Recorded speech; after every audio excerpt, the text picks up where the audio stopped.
नमस्कार, स्वागत है आपका। मैं हूं आपके साथ सुमित शर्मा। रायपुर में अखिल भारतीय महापौर सम्मेलन का आयोजन हुआ। आज दूसरा दिन है आयोजन का। इस सम्मेलन में 20 से अधिक शहरों के महापौर शामिल हुए। इससे पहले कल सीएम भूपेश बघेल ने महापौर सम्मेलन को संबोधित करते हुए कहा था कि अलग अलग देशों में परिस्थितियां अलग अलग होती हैं, इसलिए बिना अधिकारों के कोई भी मेयर और पार्षद काम नहीं कर सकता है। हमने क्षेत्र विकास निधि बढ़ाई और रायपुर महापौर के लिए 2 करोड़ 75 लाख की विकास निधि जारी की।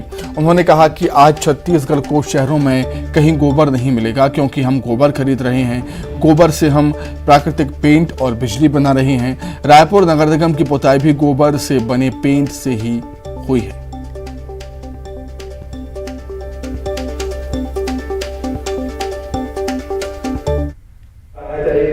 बातों पे अधिकारों में भी अधिकार संपन्न होना चाहिए। बिना अधिकार के कोई महापौर या पार्षद काम नहीं कर सकता, इसलिए अधिकार संपन्न होना चाहिए।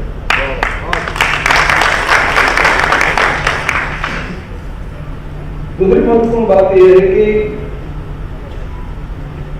आप सब अलग अलग प्रदेश से आए हैं, अलग अलग नगर निगम से आए हैं। बहुत सारे नवाचार आप लोगों ने किए। ये मंच वो मंच है जिसमें आप सब साझा करेंगे। रायपुर के दीनदयाल ऑडिटोरियम में मोदी @20 सेमिनार का आयोजन किया गया। सेमिनार का शुभारंभ केंद्रीय गृह मंत्री अमित शाह ने किया। सेमिनार में बीजेपी प्रदेश अध्यक्ष अरुण साव और पूर्व सीएम रमन सिंह समेत बीजेपी के तमाम बड़े नेता मौजूद रहे। सेमिनार को संबोधित करते हुए अमित शाह ने कहा कि ईसा पूर्व की तरह मोदी जी के कार्यकाल को याद किया जाएगा। उन्होंने कहा कि सभी को मोदी @20 किताब पढ़ना चाहिए। उन्होंने मोदी सरकार की उपलब्धियों को गिनाया। उन्होंने कहा कि आज पूरे विश्व में भारत और नरेंद्र मोदी का डंका बज रहा है। मोदी सरकार ने 8 साल में वामपंथी उग्रवाद की धज्जियां उड़ा दी। उग्रवाद अब कुछ जिलों में ही सिमट कर रह गया है। देश की सुरक्षा के लिए मोदी जी ने दृढ़ता से काम किया है। छत्तीसगढ़ में सरकार बदल लूं, यहां से भी नक्सलवाद चुटकी में खत्म हो जाएगा। सब लोगों का आगमन हुआ है, जोड़ियों का भी पूजन किया जा रहा है। आदरणीय अमित शाह 2009 में इस देश में सर्वाधिक लोग मारे गए। 2258 लोग वामपंथी उग्रवाद के कारण मारे गए। वहां से घटता 2021 में 2258 से घटकर 509 तक ये आंकड़ा आने का काम ये नरेंद्र मोदी सरकार ने किया। जान गंवाने वाले लोगों की संख्या, जिला रिपोर्ट सब में कमी ही कमी है। हिंसा की घटनाओं में 50% की कमी, मौतों में 66% की कमी, सुरक्षा बल के मृत्यु में 71% की कमी और वामपंथी उग्रवादियों द्वारा समर्पण में 140% की वृद्धि हुई। ये कुछ जिलों में अब सिमट कर रह गया है। छत्तीसगढ़ में सरकार बदल लो, यहां से भी चुटकी में चला जाएगा।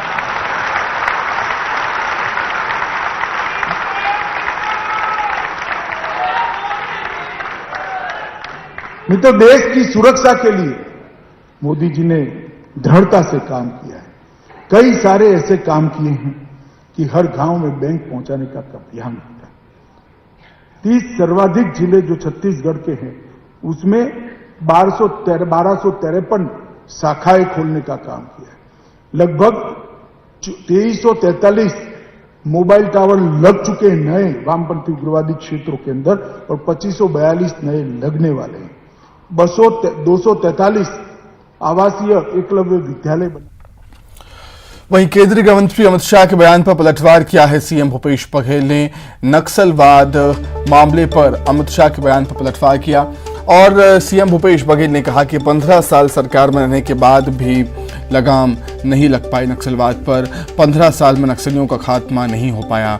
बीजेपी के शासनकाल में ही झीरम कांड हुआ। कांग्रेस सरकार की नीति विश्वास, विकास और सुरक्षा की है। कांग्रेस सरकार की नीतियों के कारण नक्सली बैकफुट पर हैं। कांग्रेस सरकार पर लोगों ने विश्वास किया है। नक्सली क्षेत्र के लोगों ने विश्वास किया। 15 साल उनको मौका मिला था और 5 साल इनकी सरकार थी, है ना। 14 से लेकर 19 तक के केंद्र में सरकार थी, राज्य में सरकार थी और इन्हीं के कार्यकाल में झीरम की घटना हुई, बड़े बड़े घटनाएं हुई जिसमें हमारे जवान शहीद हुए, हमारे नागरिक हताहत हुए, जान माल के नुकसान हुए, हमारे नेताओं की मृत्यु हुई, तो आज तो कर नहीं पाए। हमारी जो नीति है विश्वास, विकास और सुरक्षा, और इस नीति के चलते आज नक्सली और बैकफुट में है। आम जनता है जो नक्सल प्रभावित क्षेत्र के आदिवासी और परंपरागत निवासी लोग हैं, वो हमारी सरकार की योजनाओं पर विश्वास व्यक्त करते हुए अपनी उन्नति भी कर रहे हैं, अधिकार संपन्न भी हो रहे हैं, और साथ ही इन योजनाओं को लाभ लेने के कारण से। आगे बढ़ते हैं, बात करेंगे कर्मचारियों के आंदोलन की। कर्मचारियों के आंदोलन का आज 7वां दिन है। कर्मचारियों के आंदोलनों से व्यवस्थाएं चरमरा गई हैं। पेंशन, राशन, वेतन, सर्वे सहित दर्जनों काम अटके हैं।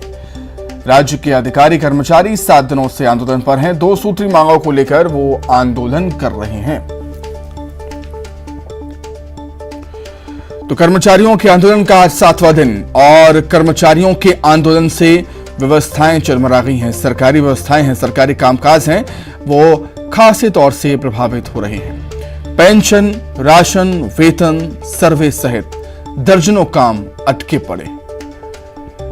राज्य के अधिकारी कर्मचारी 7 दिनों से आंदोलन पर। ये तस्वीरें देखिए, मांगों की श्रृंखला भी बनाई है DAHRA। मांगों की मानव श्रृंखला बनाई है कर्मचारियों ने। 2 सूत्री मांगों को लेकर धरना दे रहे हैं कर्मचारी। चलिए, ज्यादा जानकारी के लिए सीधे रायपुर का रुख कर देते हैं। हमारे सहयोगी अवधेश मिश्रा हमारे साथ इस समय जुड़ गए हैं। अवधेश, शायद छत्तीसगढ़ में पहली बार ऐसा देखने को मिल रहा है कि आंदोलन की बाढ़ है, आंदोलनों का मौसम है। एक आंदोलन खत्म होता है, दूसरा आंदोलन शुरू हो जाता है, लेकिन चिंता की बात यह है कि ना आंदोलनकारी मानने को तैयार है, ना सरकार।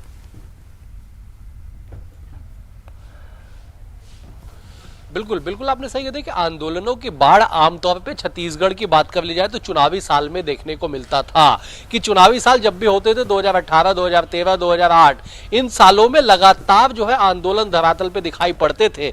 लेकिन इस बार ऐसा हो रहा है कि चुनावी साल से ठीक 1 साल पहले, अगले साल संभावित चुनाव होना है दिसंबर में, लेकिन 1 साल पहले ही 2022 में ही लगातार आंदोलनों की जो बाढ़ आई हुई है वो धरातल पे दिखाई पड़ रही है। कर्मचारी अधिकारियों के आंदोलन का आज 7वां दिन है। निश्चित तौर पे 1 सप्ताह तक अगर शासकीय दफ्तर बंद रहेंगे तो व्यवस्थाएं चरमराएगी ही। दरअसल सरकार जो प्रशासनिक एजेंसियां होती है वो सर्विस प्रोवाइडर की काम करती है, आम लोगों को सुविधाएं उपलब्ध कराती है, और अगर इन दफ्तरों में 1 सप्ताह से ताला लटका हुआ है तो समझा जा सकता है कि नामांतरण से लेकर, पंजीयन से लेकर, राशन से लेकर तमाम तरह की लोगों की जो जरूरतें हैं उन जरूरतों पर फिलहाल जो हड़ताल का पहरा है वो बैठा हुआ। इनके काम नहीं होने से लोगों में न केवल नाराजगी देखने को मिल रही है बल्कि लोग आक्रोशित भी हो रहे हैं कि आखिरकार इन हड़तालों से उनकी क्या गलती है कि ऐसे हड़ताल से उनका सीधा नुकसान हो रहा है। लगातार हड़ताल है, हड़तालों को लेकर कई तरह की खबरें भी आई कि मंत्रालय कर्मचारियों ने कल जो है एक विज्ञप्ति जारी करके कहा कि वो हड़ताल में शामिल नहीं होंगे। तो 7 दिन हड़ताल के बीतने के बाद भी सरकार उस पर ध्यान नहीं दे रही है। दरअसल मुख्यमंत्री ने हड़ताल के पहले दिन ही कहा था कि 6% जो वेतन जो DA है वो राज्य सरकार ने हाल फिलहाल में 16 अगस्त के दिन में बढ़ाए थे। 16 अगस्त को अगर 6% DA बढ़ा है तो 22 अगस्त से हड़ताल का कोई औचित्य ही नहीं बनता है। मुख्यमंत्री ने कहा था कि समय रहते इन तमाम मांगों को मान लिया जाएगा, लेकिन अधिकारी कर्मचारियों ने पहले से हड़ताल का ऐलान किया था। 6% DA बढ़ने के बाद भी हड़ताल पे वो गए, जिसको लेके जो है मुख्यमंत्री ने नाराजगी भी जताई, और यही वजह है कि अब सरकार उन पे ध्यान नहीं दे रही है और आंदोलन जो है लगातार जारी है। लेकिन सरकार के ध्यान न देने, आंदोलन के लगातार चलने से जो सीधा जो असर है वो आम जनता के सुविधाओं पे, आम जनता पे पड़ता दिखाई पड़ रहा है। बिल्कुल ठीक बात है, इसका सीधा प्रभाव, सीधा असर आम जनता पर हो रहा है। अवधेश, आप बने रहिएगा हमारे साथ, कुछ और खबरों पर भी हम आपसे अवधेश जानकारी लेंगे। आगे बढ़ते हैं, सरगुजा जिले के अंबिकापुर से एक दिल दहला देने वाली घटना सामने आई। यहां एक महिला के बार बार मायके जाने से नाराज पति ने पत्नी की आंखें निकाल दी। घटना के बाद से आरोपी पति मौके से फरार हो गया। पुलिस ने आरोपी के खिलाफ हत्या के प्रयास का मामला दर्ज किया है। दरअसल ये घटना उदयपुर थाना क्षेत्र के केशगंवा की है, जब नशे में धुत देव प्रसाद घर पहुंचा और पत्नी से इस बात को लेकर विवाद करने लगा कि वो बार बार मायके चली जाती है। विवाद बढ़ने पर पहले तो देव प्रसाद ने पत्नी को अधमरा होने तक पीटा और फिर उसकी दाहिनी आंख में उंगली डालकर आंख निकाल ली। इस पर भी उसका गुस्सा शांत नहीं हुआ तो उसने हंसी से आग की नसों को काट डाला और फिर आग को आग में डाल दिया। गंभीर हालत में अस्पताल में महिला का इलाज चल रहा है। वह राखी के पश्चात अपने घर आई हुई थी और पति जो है आदतन शराबी प्रवृत्ति का व्यक्ति है, जैसा अभी विवेचना में पता चल रहा है। और उसके द्वारा अपनी पत्नी से इस बात पर विवाद किया गया कि तुम हमेशा मायके जाते हो। इस बात पर उसके साथ विवाद बढ़ गया और बढ़ने पर उसके द्वारा मारपीट के साथ साथ उसके आंखों पर हंसिया से वार किया गया और आंखें निकाल ली गई, जिसके कारण उसे काफ़ी चोट आई है और आँख भी संभवतः जो एक आँख है डैमेज हो गई है। इसमें अभी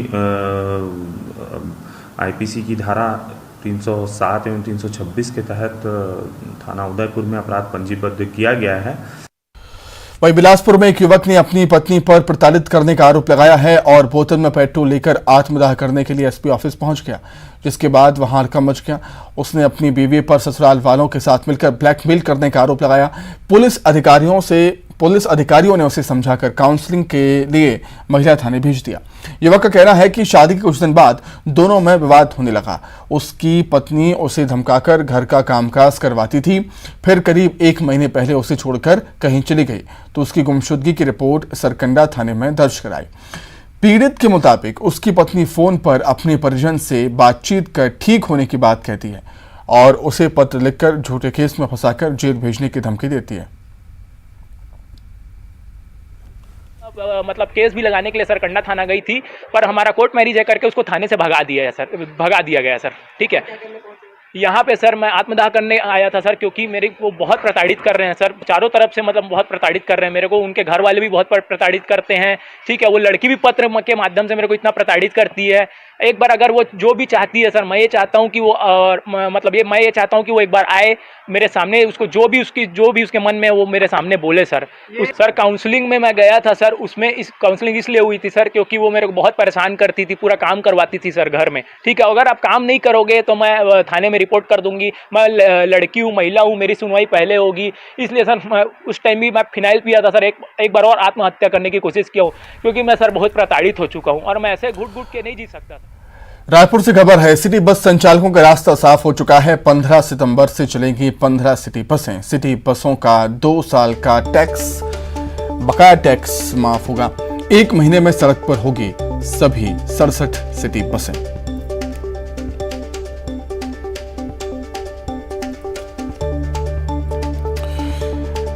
ज्यादा जानकारी के लिए सीधे रायपुर का रुख कर लेते हैं। अवधेश हमारे साथ लगातार जुड़े हुए हैं। अवधेश, टैक्स को लेकर ही यहां पर पैंच फंसा हुआ था, वो अब समस्या सुलझती हुई नजर आती है।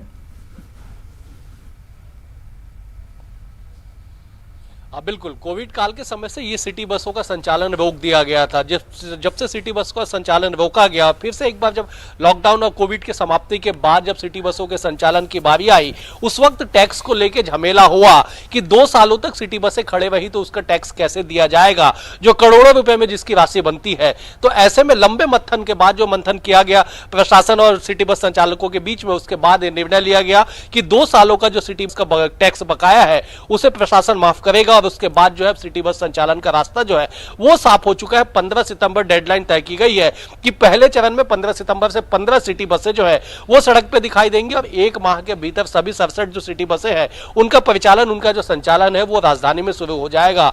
निश्चित तौर पर सुमित, जिस तरह से पब्लिक ट्रांसपोर्ट को लेकर दिक्कतें होती थी, जिस तरह से लगातार देखने को मिला कि सिटी बस के ना होने के कारण कई तरह की दिक्कतें लोगों को दिक्कतों का सामना करना पड़ता था। मनमानी ऑटो वाले मनमानी किराए वसूलते थे। इन तमाम चीजों को लेकर बार बार लोगों के द्वारा प्रशासन से, शासन से, जनप्रतिनिधियों से इस पे ध्यान उनका आकर्षित कराया गया था कि सिटी बस का संचालन जो है वो जल्द से जल्द होना चाहिए। लेकिन तमाम जो अड़कलें थी, तमाम जो पेच थे वो अब दूर हो चुके हैं और ये रास्ता तय हो गया कि 15 तारीख से सिटी बसों का जो संचालन है जो वो राजधानी में शुरू हो जाएगा। तो राजधानी वासियों को निश्चित तौर पर एक सौगात जो है वो सिटी बस के रूप में फिर से राजधानी में मिलने वाली है 15 सितंबर से। ठीक है अवधेश, बहुत शुक्रिया आपका तमाम जानकारी के लिए।